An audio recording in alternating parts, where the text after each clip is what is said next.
Assalamualaikum warahmatullahi wabarakatuh. Halo pemirsa cerita inspiratif dimanapun Anda berada. Salam sejahtera untuk kita semuanya. Semoga kita semua dalam keadaan sehat dan tetap dalam lindungannya. Kembali lagi dengan kami di channel Cerita Inspiratif, di mana kita akan berbagi kisah-kisah inspiratif penuh makna untuk Anda simak.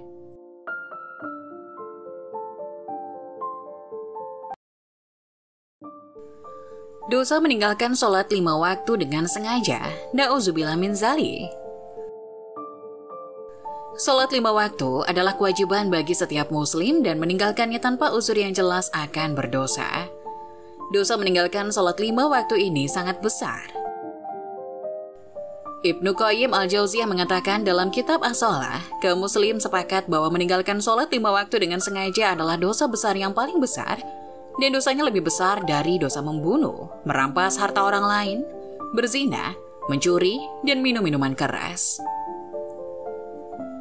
Lebih lanjut, ahli fikih kenamaan yang hidup pada abad ke-13 Masehi ini menjelaskan, orang yang meninggalkan sholat akan mendapat hukuman dan kemurkaan Allah Subhanahu wa Ta'ala, serta mendapatkan kehinaan di dunia dan di akhirat.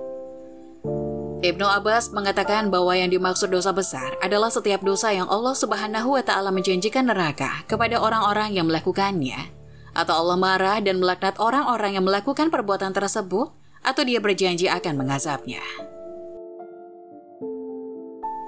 Dosa meninggalkan sholat ini juga dijelaskan dalam salah satu firman-Nya yang berbunyi, yang artinya, kemudian datanglah setelah mereka pengganti yang mengabaikan sholat dan mengikuti hawa nafsu, mereka kelak akan tersesat. Quran Surat Maryam ayat 59. Selain itu dalam sebuah riwayat disebutkan bahwa orang yang meninggalkan sholat termasuk orang kafir. Perjanjian antara kami dan mereka orang kafir adalah mengenai sholat. Barang siapa meninggalkannya, maka dia kafir. Hadis riwayat Ahmad, Abu Daud, At-Tirmizi, An-Nasai, dan Ibnu Majah. Imam Ahmad juga meriwayatkan dalam hadis yang lain, siapa yang menjaga sholat 5 waktu, baginya cahaya, bukti dan keselamatan pada hari kiamat. Siapa yang tidak menjaganya, maka ia tidak mendapatkan cahaya, bukti, dan juga tidak mendapatkan keselamatan. Pada hari kiamat, ia akan bersama Qarun, Fir'aun, Haman, dan Ubay bin Khalaf. Sholat adalah awal perkara yang dihisab pada hari kiamat. Samir Al-Qarni dalam dahsyatnya sholat subuh menjelaskan, sholat adalah perkara yang pertama kali dihisab kelak di hari kiamat. Pendapat ini bersandar pada sebuah hadis sahih yang diriwayatkan dari Abu Hurairah radhiyallahu anhu, bahwa Rasulullah Shallallahu alaihi wasallam bersabda, sesungguhnya awal sesuatu yang diperhitungkan dari amal seorang hamba di hari kiamat adalah sholatnya. Jika sholatnya baik, maka dia beruntung dan selamat. Jika sholatnya rusak, maka dia merugi. Jika kewajiban fardunya ada sesuatu yang kurang, maka Allah berfirman, lihatlah, apakah hambaku ini memiliki amalan sunnah? Maka amalan sunnah itu menyempurnakan kekurangan amalan fardu. Kemudian semua amalnya menjadi seperti itu. Hadis riwayat Abu Daud. Sholat dapat mencegah perbuatan dosa. Allah Subhanahu wa Ta'ala telah berfirman dalam surah Al-Ankabut ayat 45, bahwa sholat dapat mencegah perbuatan dosa.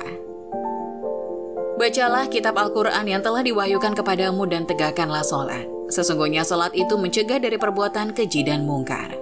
Sungguh, mengingat Allah itu lebih besar keutamaannya daripada ibadah yang lain. Allah mengetahui apa yang kamu kerjakan. Imam Muslim juga meriwayatkan dari Abu Hurairah radhiyallahu anhu bahwa Rasulullah Shallallahu alaihi wasallam bersabda, melaksanakan sholat 5 waktu, melakukan satu sholat Jumat diikuti dengan sholat Jumat yang berikutnya, melakukan puasa Ramadan diikuti dengan puasa Ramadan yang berikutnya, dapat menghapus dosa-dosa kecil yang ada di antara amalan-amalan ibadah tersebut jika dia menjauhi dosa-dosa besar. Menurut Prof. Wahbah Az-Zuhaili dalam tafsir Al-Munir, hadis tersebut menjelaskan bahwa jika seseorang rajin melaksanakan sholat dan dalam waktu yang bersamaan tidak pernah melakukan perbuatan dosa besar, maka dosa-dosa kecilnya akan dihapus. Selain itu, hadis tersebut menunjukkan bahwa orang yang meninggalkan sholat wajib juga termasuk dosa besar. Bagaimana jika lupa mengerjakan sholat? Hanya ada 4 golongan yang boleh meninggalkan sholat 5 waktu, yakni wanita haid atau nifas, orang gila, anak yang belum balik, dan orang yang tidak memeluk agama Islam. Apabila seseorang lupa mengerjakan sholat tersebut, maka Rasulullah Shallallahu Alaihi Wasallam berpesan agar mengerjakannya ketika ingat. Dari Abu Hurairah radhiyallahu anhu ia berkata bahwa Rasulullah Shallallahu Alaihi Wasallam bersabda, barang siapa yang terlupa mengerjakan sholat, hendaklah ia sholat ketika ingat.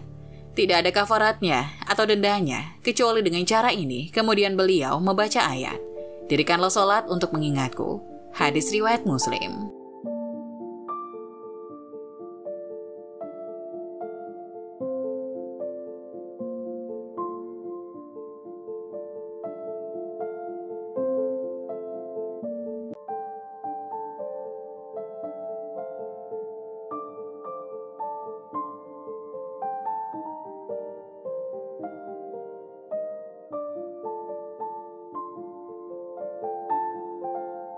Nah, bagaimana menurut kalian? Jangan lupa tulis pendapat kalian di kolom komentar ya. Wassalamualaikum warahmatullahi wabarakatuh.